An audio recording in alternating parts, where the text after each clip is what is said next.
There was a ballot that was rejected first. Live mula sa GMA Network Center, ito ang 24 Oras.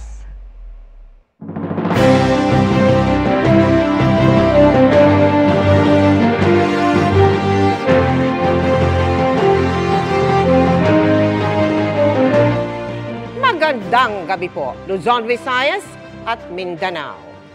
Sugatan matapos pagbabarilin ang re-electionist Vice Mayor ng Datupiang, Maguindanao, 77 araw bago ang election 2025. Nadagdagan din ang mga iniimbestigang insidente umano ng vote buying na sa ngayon ay nasa 4 na.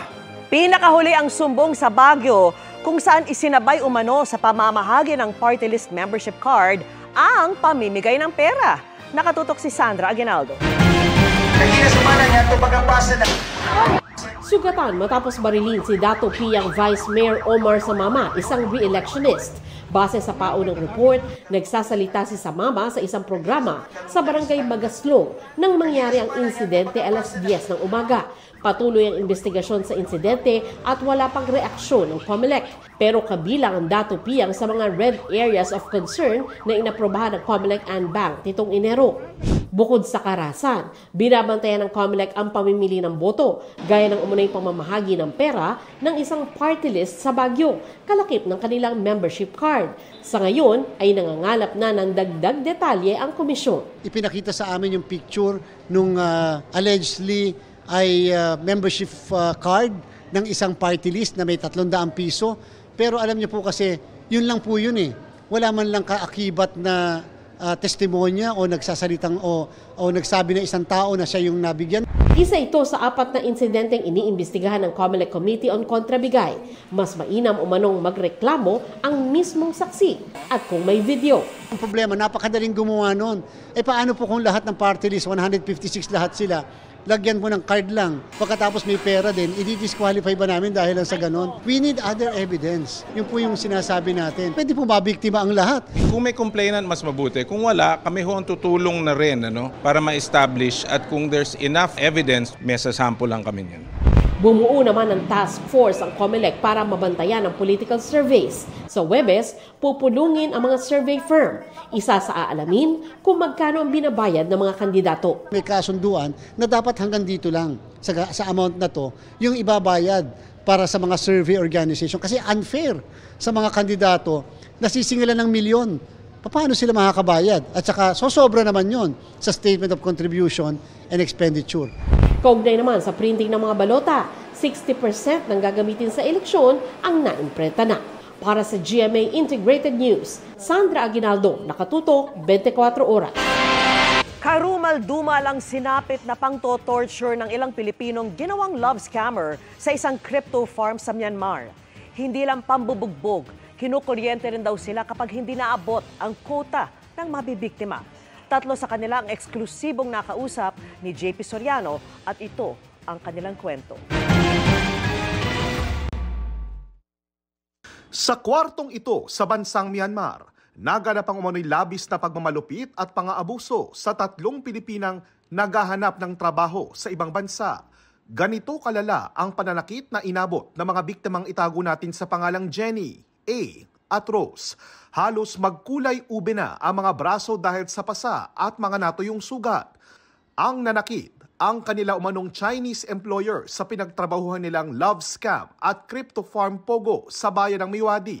Kwento nila, pinapalo at kinukuryente sila kapag hindi sila nakakakota ng mabibiktima. Hindi po ako makasigaw kasi po naka-scotch tape po yung bibig ko po nun. Tapos nakaposas po ako. 2 kamay na nakasabit. Tapos yung paa ko rin po, parang nakapa-etis po ako. Parang yung that time po, iniisip ko po nun, parang gusto ko na lang pong mamatay. Tapos yun rin po yung sinesenyas ko po nun sa leader, sa boss, na patayin nyo na lang po ako, gano'n. Tapos yung dumating rin po yung time na yung ulo ko hinampas ko dun sa bed. Ganun, kasi gusto ko na po. Noong isang taon, nirecruit daw sina Jenny at A ng kaibigan para sa trabaho sa Laos bilang call center agent. Pero pagdating doon, love scammer pala ang trabahong naghihintay, kung saan magpapaibig sila ng mga biktima sa kahuhut-hutan ng pera sa pamamagitan ng cryptocurrency investments. Noong Setyembre nang nagkakahulihan na sa Laos, inaya daw sila ng kaibigan na magtrabaho sa isang crypto farm sa Myanmar. Doon na nila nakilala si Rose. Isa rin daw Chinese national ang kanilang employer doon at doon naganap ang pananakit. Sa tindi ng dinaranas, nagdesisyon silang tumakas. Noong February 9 kasama ang mahigit 100 mga manggagawa mula sa Kenya, Uganda, Bangladesh at Nepal. Nagkumpulan sila sa isang bahagi ng crypto farm at lumabas ng gusali. At simula na po namin tumakbo. May mga nakasalubong po namin guard. Yung mga guard po na nakasalubong namin is pinagpapalo po namin upang makalagpas po sa kanila hanggang sa makarating po kami sa may likod. Sa may likod po na may sementong pataas. Lahat po kami is umakyat po doon, nagtulungan bawat isa. Pero yung iba po that time is nahuli na po. Binalik po kami sa black room, pinagpapalo po kaming lahat. Parang naiisip namin, parang ito na ata yung katapusan na. Wala na po akong doubt na mayroon pang chance na maligtas kami. Like, yung isip ko na po noon na dito na ako mamamatay. Lingid sa kanilang kaalaman noon, meron palang isang Kenyan na nakatakas at nakapagsumbong sa isang reporter tungkol sa kanilang karanasan. Kaya dumating ang Myanmar Special Force na DKBA o Democratic Karen Buddhist Army at sila ay nailigtas. That night, nag-process po lahat. Sinabi po sa amin na ibabalik na po kami sa country noon. Bali, na bunutan po kami ng tinig, pero may doubt pa rin po kami at kinakabahan hanggat nandun pa rin po kami sa site. Nitong February 19, nakabalik na ng Pilipinas sina Jenny, Rose at A kasama ang 10 Pilipino na nasagip sa crypto farm. Kabilang doon ang kanilang kaibigan na nag-alok sa kanila ng trabaho at inaresto siya agad ayon sa Department of Migrant Workers. They were posing as distressed OFWs but were actually perpetrators of the crime. So upon arrival, it was discovered that 3 of them actually had pending cases in different parts of the metropolis, but 1 of them was arrested right on the spot. Ayon kay Migrant Worker Secretary Hans Kakdak, bibigyan ng tulong pinansyal ang mga Pilipinong biktima ng human trafficking at idadaan sa mga medikal at psychosocial na pagsusuri at therapy. At pananagutin daw ng gobyerno ang mga sangkot at kakontsaba dito sa Pilipinas. Para sa GMA Integrated News, JP Soriano, nakatutok 24 oras. Umarangkada ang bentahan ng NFA buffer stock sa presyong hanggang 35 piso kada kilo. May mga hakbang na rin ng Agriculture Department para bababain ang presyo ng sibuyas. Nakatutok si Bernadette Reyes. Pinilahan ang unang araw ng bentahan ng NFA rice na buffer stock lang noon pero pinayagan ng isupply sa publiko sa pamamagitan ng Food Terminal Incorporated o FTI dahil sa deklarasyon ng Food Security Emergency. San Juan City Hall ang isa sa bumili sa FTI at ibinebenta ito ng walang patong sa lungsod. 1,650 pesos kada sako pero may option na ibenta ng 33 pesos kada kilo. Pang-ulam, pambaon ng mga estudyante ko. Malaking bagay na po yung halos 1,000 mahigit din po yung natipid ko. Malaking bagay, tulong na murang bigas. Sa isang buwan, magkano binabudget namin? 150,000 na sako ang inisyal na alokasyon sa Metro Manila pero dadagdagan pa ito depende sa magiging demand. Ibinebenta ito sa mga LGUs at government agencies sa halagang 33 pesos kada kilo o 1,650 pesos kada sako. Pero maaari itong ibenta sa mga mamimili hanggang 35 pesos kada kilo. Okay lang to be resold pala kung 33 to 35 lang din ang benta nila. Huwag lang sa negosyante at huwag lang ibenta ng mas mataas sa 33 or 35 pesos. Imbis na ipataw namin ang kakaibat na gastos yan sa ating mga mamamayan, sinasalo. Yan din po ang billing ko sa mga kapwa Metro Manila mayors.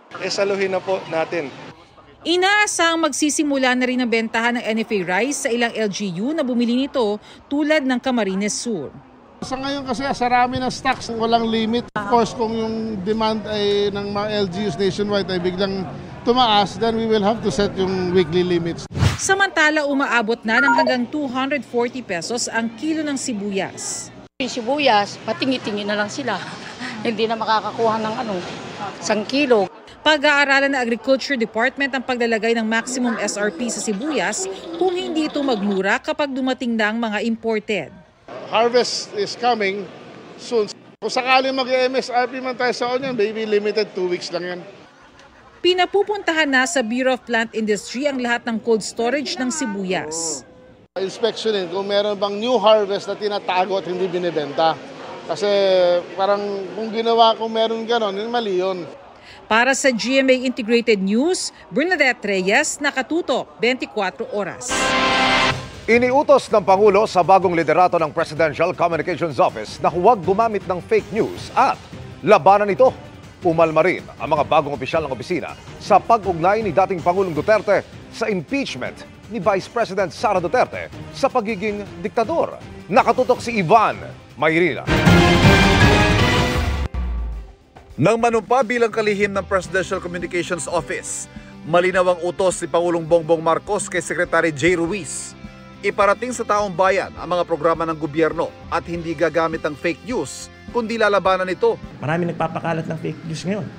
Lalabanan po natin yan. Magkakaroon tayo ng public information responsibilities. Kung kayo mga vlogger, kinakailangan natin maging responsibilidad. May responsibilidad din sa tao na magsabi ng katotohanan. Sinagot din ng anilay fake news ng kasabay niyang nanumpa na si Undersecretary Attorney Claire Castro sa unang salang niya bilang bagong Palace Press Officer. Kaugnay yan sa pahayag ni dating Pangulong Rodrigo Duterte na dahilan umano ng pagpapa-impeach kay Vice President Sara Duterte. Ilang ang gustong tangon si Inday, pamuliti ka ba? Kay pagkahuman god ni Marcos, ug manaog siya, ug di siya magdiktador, may naagi ikapuli. Wala sila ikapuli o ang kontra nila si Inday. Hindi tayo pwedeng maniwala sa mga pang-iintriga lamang na walang ebidensya. Noong panahon ni dating Pangulong Duterte, inamin niya, fiscal pa lang siya, expert na siya sa pag-intriga at pagplanta ng ebidensya. So ano pa ba ang ating i-expect sa dating Pangulong Duterte? Ang kabilang kampo umano ang may gusto ng kapangyarihan. Ang paninira nila sa pamahalaan at sa Pangulo. Gusto nila ulit makuha ang power, ang authority. Sinagot din ni Castro ang batikos ng dating Pangulo tungkol sa pagbebenta ng gold reserves ng bansa na ayon sa kanya ay labis-labis pero hindi naman idinedeklara kung saan ibinenta at sa magkanong halaga. Ayon sa BSP, ang pagbebenta ng gold is just a regular activity. How? Why? To pump up the economy. Even at the time of former President Duterte, trabaho na ito ng BSP. Hindi niya ba alam iyon? Sa isa namang pahayag, sinabi ng Bangko Sentral ng Pilipinas na bumibili at nagbebenta ang BSP ng ginto bilang bahagi ng core functions nito. Kapag nagbenta ang BSP ng ginto, ang napagbentahan daw ay nananatili pa rin sa Gross International Reserves o GIR. Wala raw ibang layunin ng GIR kundi para matugunan ang pangangailangan ng bansa para sa foreign currencies. Para sa GMA Integrated News, Ivan Mayrina, nakatutok, 24 oras. Nahiwa ang pisngi ng isang lalaki sa Rodriguez, Rizal. Sinaksak kasi siya ng nakaaway na lasing. Ang pinag-awayan sa pagtutok ni EJ Gomez. Para ikaw ay aking ina-arresto sa lampang. Nadagip ng mga pulis ang lalaking ito matapos masangkot sa pakikipag-away na nauwi sa pananaksak sa barangay San Rafael, Rodriguez, Rizal alas 3 ng madaling araw kahapon. Base sa investigasyon, napadaan ng biktima kasamang ilang kaibigan sa kinaroroonan ng sospek at ilan pang kasama nito na nasa inuman. Sinabi niya, sabugin na natin ng motor. Tapos may konting pagkalo sa pambuno po kami. Nagsuntukan daw ang sospek at biktima hanggang sa nang medyo natatalo na yung suspect ay pumasok sa loob ng kanilang bahay at kumuha ng balisong kung saan ay ilang beses inundayan ng saksak itong biktima natin at tinamaan nga dito sa mukha niya. Ang 22 anyos na biktima nagtamo ng malaking hiwa sa kaliwang pisngi. Ilang oras matapos ang insidente, naaresto ng mga pulis ang sospek. Na-recover mula sa sospek ang ginamit sa pananaksak. Ayon naman sa 27 anyos na sospek, hindi siya kundi isa sa mga kasama niya ang nagbiro sa biktima. Paglapit niya, biniro niya lang. Lighteran na natin yan, tol. Tapos parang na yung isang kasama niya na may kargado din kami dito. Sinubukan pa aniya na pigilan ng away, pero di raw tumigil sa pangahamon ang biktima. Tapos sabi nung nasaksa ko po, sabi niya, sige, kahit magkaduguan tayo dito. Sabi niya, kahit hanggang umaga pa. Tapos sa sobrang ko po, galit ko, pumasok po ako sa bahay. Tapos paglabas ko po, sinunggaban ko po ng saksak. Tutuloy ko pa yung demanda para hindi na po maulit sa iba. Mahaharap sa reklamong frustrated homicide ang suspect na nakukulong sa Custodial Municipal Police Station ng Rodriguez Rizal. Para sa GMA Integrated News, EJ Gomez, nakatutok 24 oras. Na-inquest na mga dayuhan at Pilipinong nagpapatakbo umano ng sinalakay na Pogo Scam Hub sa Parañaque. Pero bukod sa pangi-scam, nagpapataya rin umano sila sa India. Kaya under investigation din ang 300 Pilipinong empleyado. Nakatutok si Salima Refran.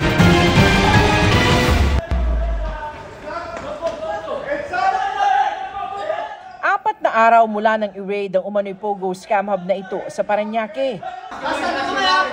Na-inquest na ang 20 dayuhan at 2 Pinoy na inaresto roon para sa reklamong qualified human trafficking.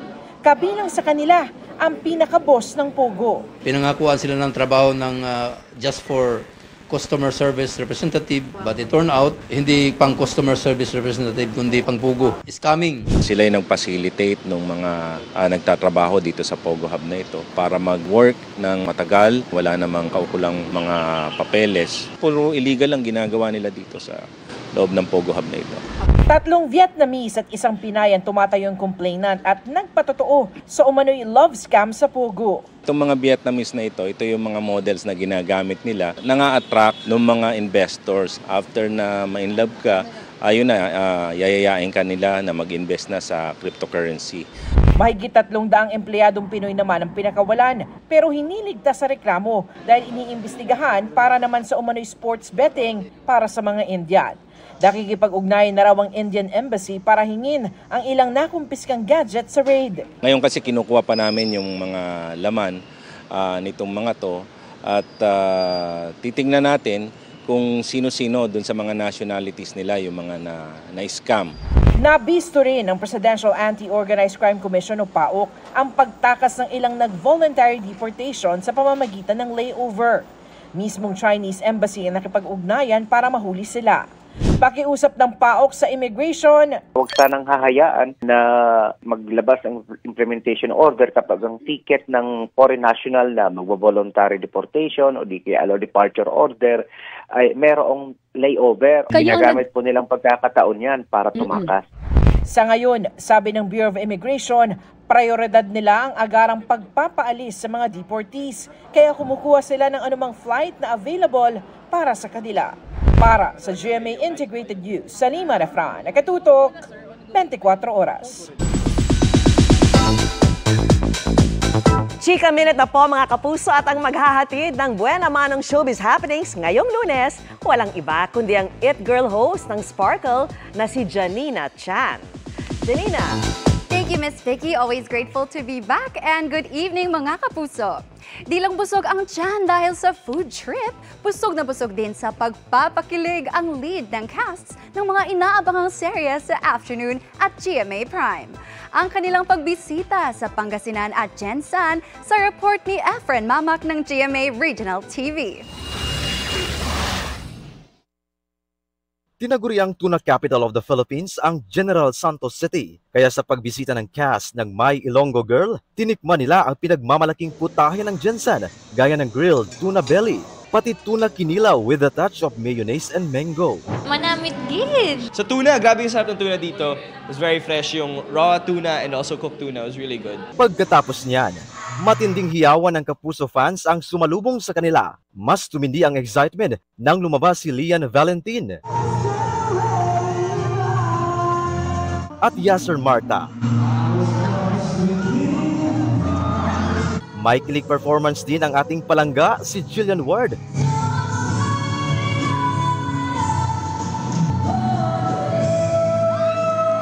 At Michael Sager. Masaya po ako. Talagang pumunta po sila dito. Masaya po kami. Naki-food trip din ang cast ng Batang Riles at Prinsesa ng City Jail sa Calasiao, Pangasinan. Isa na riyan ang malagkit, matamis at binabalik-balikang puto Calasiao. Ano lasang ube? Tama, Blame. Strawberry.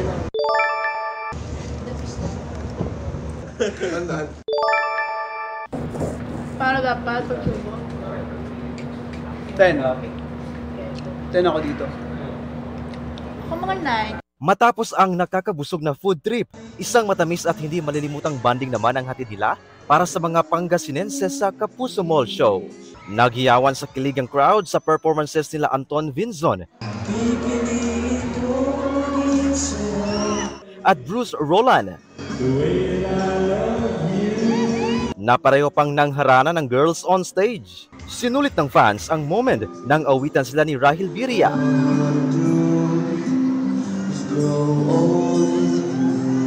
Habang si Cocoy de Santos, bigay todo ang energy sa pagpapasaya ng audience.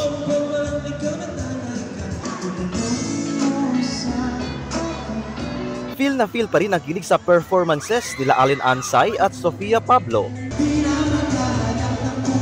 Ang sarap mag-perform pag nakikita mo nag-enjoy yung mga tao. So sobrang nag-enjoy kami. Pag ganito na talagang malayo, minsan lang namin makita. So nag-enjoy din kami na mapasaya sila.